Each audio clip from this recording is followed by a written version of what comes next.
आप सभी विश्वासी भाई बहन को जय मसीह की। लैव्य व्यवस्था अध्याय 3 में परमेश्वर के रहस्यमय तथ्य के बारे में जानेंगे। परमेश्वर के पवित्र वचन के बारे में जानेंगे। तो दोस्तों, वीडियो को अनदेखा न करें, वीडियो को बिना स्किप किए हुए पूरा देखिए। आज हम मेल बलि के नियम के बारे में जानेंगे।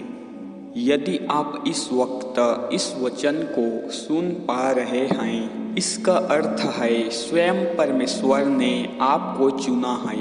अपने इस वचन को सुनने के लिए आप परम सौभाग्यशाली हैं। तो दोस्तों, आपसे निवेदन है, अगर आप इस चैनल में पहली बार आए हैं तो चैनल को सब्सक्राइब कर लें, साथ ही बेल आइकन की घंटी को दबा दें ताकि सबसे पहले वीडियो की नोटिफिकेशन आपके पास पहुंचे। जय मसीह की। दोस्तों, मेल बलि के नियम। यदि यह भेंट मेल बलि है और यह यहोवा को अपने पशुओं के झुंड से एक नर या मादा पशु देता है, तो इस पशु में कोई दोष नहीं होना चाहिए। इस व्यक्ति को अपना हाथ पशु के सिर पर रखना चाहिए।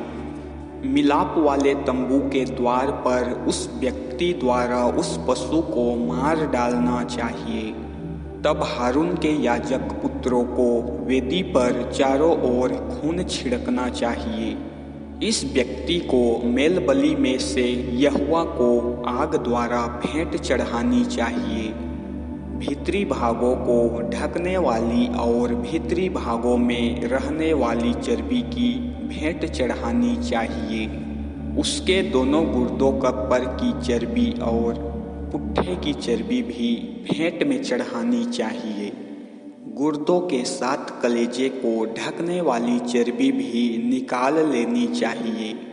तब हारून के पुत्र चर्बी को वेदी पर जलाएंगे। वे आग पर रखी हुई लकड़ी जिस पर होम बलि रखी उसके ऊपर उसे रखेंगे। इसकी सुगंध यहोवा को प्रसन्न करती है।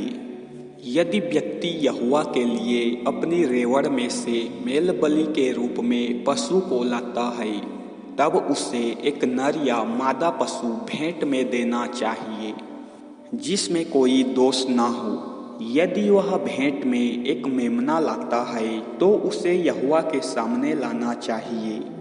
उसे अपना हाथ पशु के सिर पर रखना चाहिए और मिलाप वाले तंबू के सामने उसे मारना चाहिए।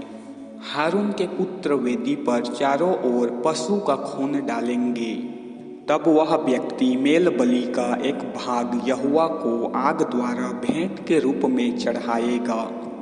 इस व्यक्ति को चर्बी और चर्बी से भरी संपूर्ण पूंछ और पशु के भीतरी भागों के ऊपर और चारों ओर की चर्बी लानी चाहिए। उसे उस पूंछ को रीढ़ की हड्डी के एकदम पास से काटना चाहिए।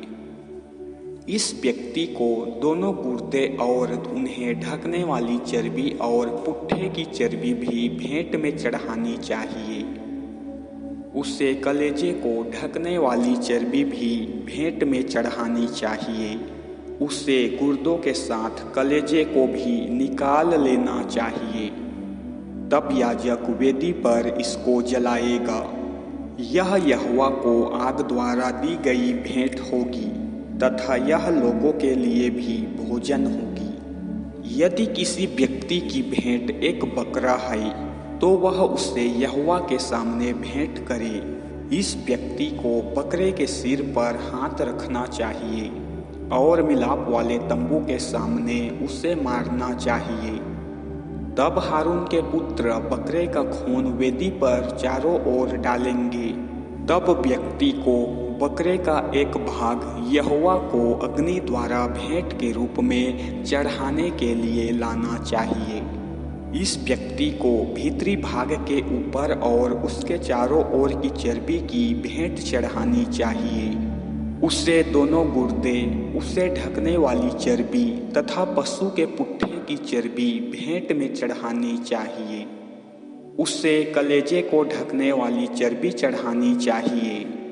उसे कलेजे के साथ गुर्दे को भी निकाल लेना चाहिए। याजक को वेदी पर बकरे के भागों को जलाना चाहिए। यह यहोवा को आग द्वारा दी गई भेंट तथा याजक का भोजन होगा। इसकी सुगंध यहोवा को प्रसन्न करती है, लेकिन सारा उत्तम भाग यहोवा का है। यह नियम तुम्हारी सभी पीढ़ियों में सदा चलता रहेगा। तुम जहाँ कहीं भी रहो, तुम्हें खून या चर्बी नहीं खानी चाहिए। दोस्तों, यह अंश हमें सिखाता है कि हमें ईश्वर के प्रति समर्पित रहना चाहिए और उन्हें अपनी सर्वोत्तम चीज़ें अर्पित करनी चाहिए। मेल बलि ईश्वर के प्रति कृतज्ञता और सम्मान व्यक्त करने का एक तरीका था। बलिदान के लिए जानवरों का चयन और बलि की प्रक्रिया में पवित्रता और शुद्धता पर जोर दिया गया है। यह हमें सिखाता है कि हमें अपने जीवन में पवित्रता और शुद्धता बनाए रखनी चाहिए। यह अंश हमें सिखाता है कि हमें ईश्वर की आज्ञाओं का पालन करना चाहिए। बलिदान की विधियां ईश्वर द्वारा निर्धारित की गई थी और उनका पालन करना आवश्यक था। यह अंश हमें प्राचीन इजरायलियों की धार्मिक प्रथाओं और संस्कृति के बारे में जानकारी देता है।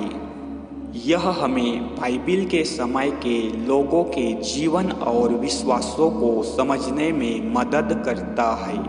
पशुओं का बलिदान पापों के प्रायश्चित का प्रतीक था। चर्बी और खून को ईश्वर को अर्पित किया जाता था क्योंकि उन्हें पवित्र माना जाता था। बलिदान का कुछ हिस्सा याजकों और बलिदान करने वाले लोगों द्वारा खाया जाता था, जो समुदाय के बीच सहभागिता और एकता का प्रतीक था। यह जोर दिया गया है कि इन नियमों का पालन सभी पीढ़ियों के लिए आवश्यक है, जिससे धार्मिक परंपराओं की निरंतरता और महत्व का पता चलता है।